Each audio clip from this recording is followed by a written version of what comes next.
Cuisine de la langue de bœuf. Je vais ôter la couche supérieure et les bords et puis le faire cuire à l'eau pendant 5 minutes. Dans mon livre des champignons de la ONG Nestlé, ils disent qu'il faut le cuire 5 minutes pour enlever les tanins. Mais il y a des bushcrafters et des survivalistes qui disent qu'on peut le manger cru. Et je crois que le chemin de la nature dit qu'on peut le manger cru. Enfin, moi je vais suivre mon livre quand même, je vais le cuire 5 minutes.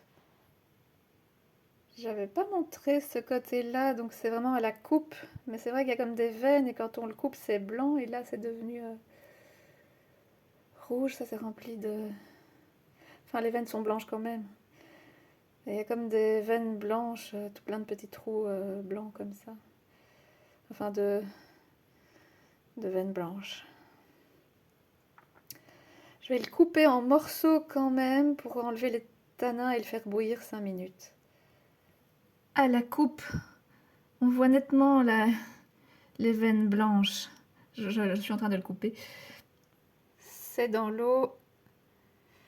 Là, je vais faire bouillir l'eau 5 minutes et en fait, on voit un liquide rouge qui se répand dans la casserole. J'ai reçu au moins 15 tomates, dont certaines sont dans un état avancé. Alors, je vais les mettre dans la recette avec de l'ail aussi.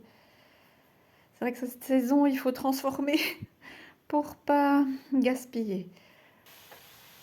Là, j'ai goûté les champignons et on voit bien que le liquide était quand même rouge. Voilà.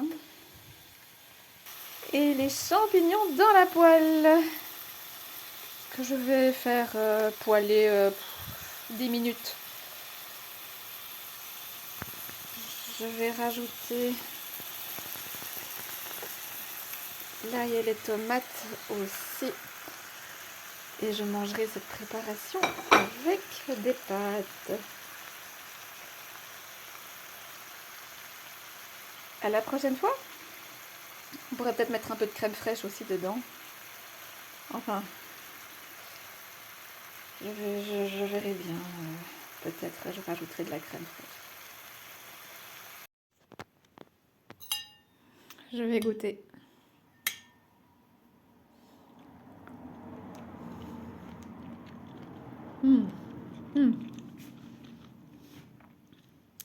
Rien acidulé quand même, oui. Mais c'est bon. Ça a une bonne odeur de champignons.